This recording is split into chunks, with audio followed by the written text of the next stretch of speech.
আসসালামু আলাইকুম। নতুন একটা রেসিপিতে সবাইকে স্বাগতম। আশা করি সবাই ভালো আছেন। আমিও ভালো আছি আলহামদুলিল্লাহ। পেঁপে দিয়ে মজার একটা রেসিপি তৈরি করে দেখাবো। এখানে অর্ধেক পরিমাণ পেঁপে নিয়েছি। আর এটা দিয়ে আমি খুব মজার একটা রেসিপি তৈরি করে দেখাবো। ইফতার স্পেশাল পেঁপেলির একটা রেসিপি তৈরি করে দেখাবো। আপনারা কে কে এভাবে পেঁপে দিয়ে পেঁপেলি তৈরি করেন অবশ্যই আমাকে আমার ভিডিওতে কমেন্ট করে জানাবেন। পেঁপেটা আমি চামড়া ছিলে পাতলা পাতলা করে কেটে আপনাদেরকে দেখাচ্ছি। ওটা আর দেখালাম না। পাতলা পাতলা করে কেটে ধুয়ে নিয়েছি। এই যে বাটির মধ্যে এরকম পাতলা পাতলা করে কেটে নিয়েছি। আর এটা দিয়ে ইফতারের খুব ভালো একটা চমৎকার এবং মজার একটা রেসিপি তৈরি করে দেখাবো।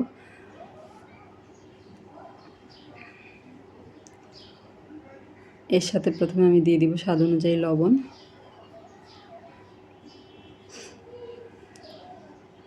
এরপরে দিয়ে দিব খুব সামান্য একটু হলুদ গুঁড়া,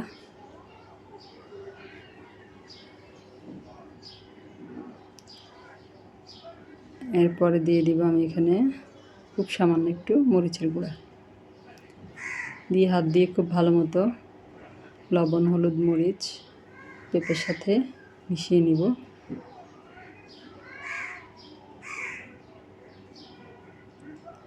আর একটা লাইক দিয়ে পুরো রেসিপিটা জুড়ে আমার সাথে থাকবেন অনুরোধ রইল।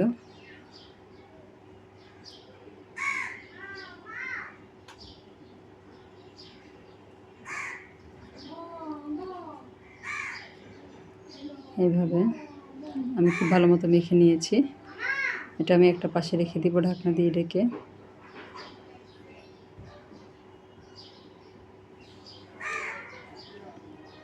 আধা ঘন্টার জন্য। আর এদিকে আমি একটা মিক্সিং বোল নিয়েছি। এর মধ্যে আমি নিয়ে নিব বেসন।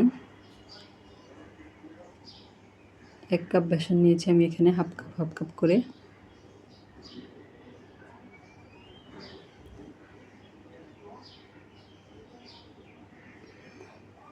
আর যারা আমার চ্যানেলে নতুন আজকে প্রথম ভিডিও দেখছেন, যদি রেসিপিটা আপনাদের ভালো লাগে তাহলে আমার চ্যানেলটাকে সাবস্ক্রাইব করে পাশে থাকা বেল আইকনটা প্রেস করে দিবেন।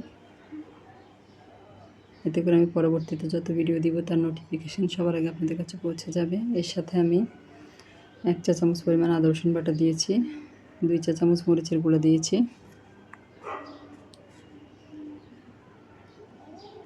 খুব সামান্য একটু হলুদের গুঁড়া দিয়েছি যাতে দেখতে সুন্দর দেখা যায়, এই জন্য। চাইলে স্কিপ করা যাবে হলুদের গুঁড়াটা।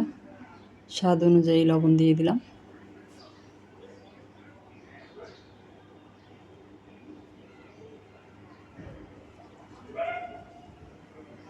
দিয়ে দিলাম ধনিয়া ও জিরার গুঁড়া হাফ চা চামচ।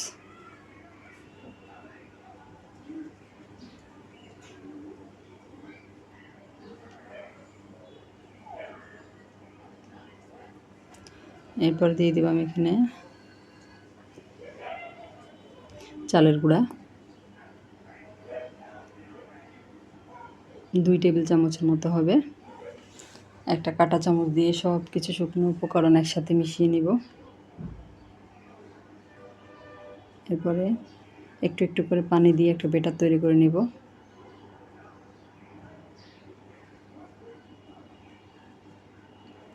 একেবারে অনেক পানি দিতে যাবেন না, সেক্ষেত্রে এটা পাতলা হয়ে যেতে পারে। এই জন্য অল্প অল্প পানি দিয়ে ব্যাটারটা তৈরি করে নিতে হবে।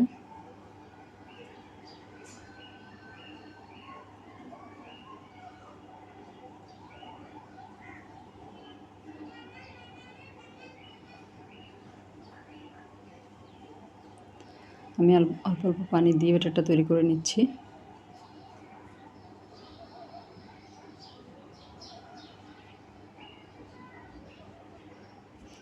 যেমন ব্যাটারটা তৈরি করা হয়ে গিয়েছে, এটার ঘনত্বটা ঠিক এরকম হবে।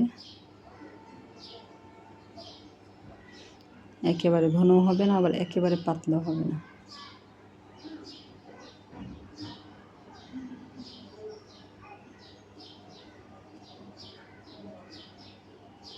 এটা আমি ঢাকনা দিয়ে ঢেকে রাখবো আধা ঘন্টার জন্য। আধা ঘন্টা পরে ফিরে আসলাম।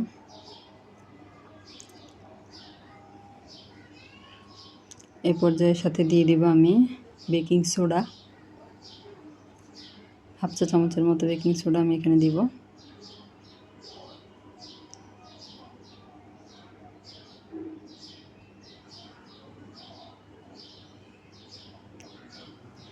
খুব ভালো করে মিশিয়ে নেব বেকিং সোডাটা।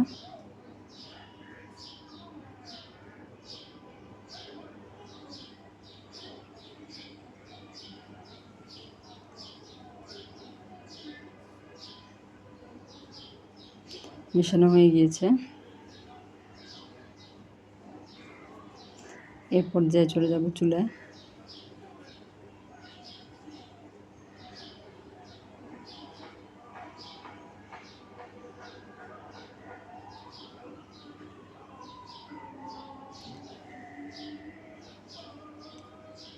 তিরিশ মিনিট পরে এগুলো সেট হয়ে গিয়েছে।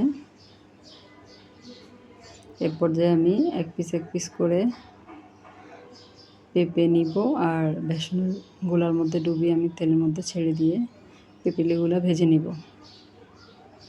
চুলায় প্যান বসিয়ে পরিমাণ মতো তেল দিয়ে তেলটা গরম করে নিয়েছি।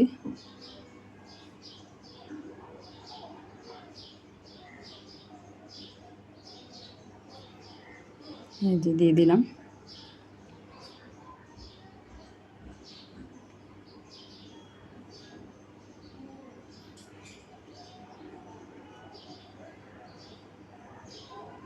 এভাবে আমি কয়েকটা দিয়ে দিব।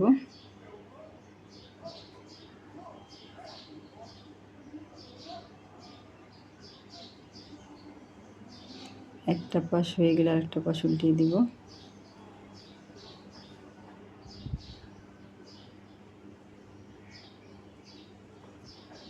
খুব সুন্দর একটা কালার চলে এসেছে।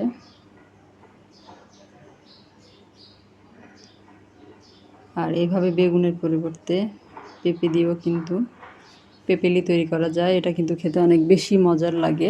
বাসায় অবশ্যই একবার ট্রাই করে দেখবেন। এভাবে পেঁপে দিয়ে, বেগুন না খেয়ে এভাবে পেঁপে দিয়ে খেলেও কিন্তু অনেক মজার হয়। সবাই কিন্তু বেগুন খেতে পারে না, যাদের অ্যালার্জি আছে তারা কিন্তু বেগুন খেতে পারে না, তারা কিন্তু এভাবে পেঁপে দিয়ে বানিয়ে খেতে পারেন। আর বেগুনের যে দাম, সেক্ষেত্রে পেঁপের বিকল্পটা কিন্তু খুবই ভালো একটা পদ্ধতি। রেসিপিটা আপনাদের কাছে কেমন লাগলো কমেন্ট করে জানাবেন। এইভাবে আমি আরও কয়েকটা দিয়ে দিব।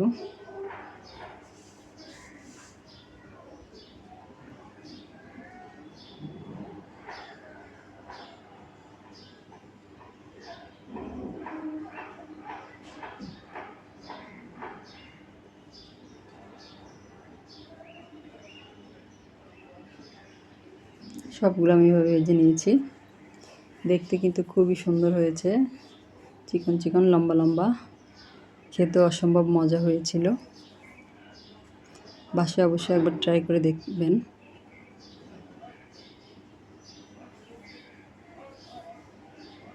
খুবই মজার একটা রেসিপি। আজ এই পর্যন্তই। সবাই অনেক বেশি ভালো থাকবেন। আল্লাহ হাফেজ।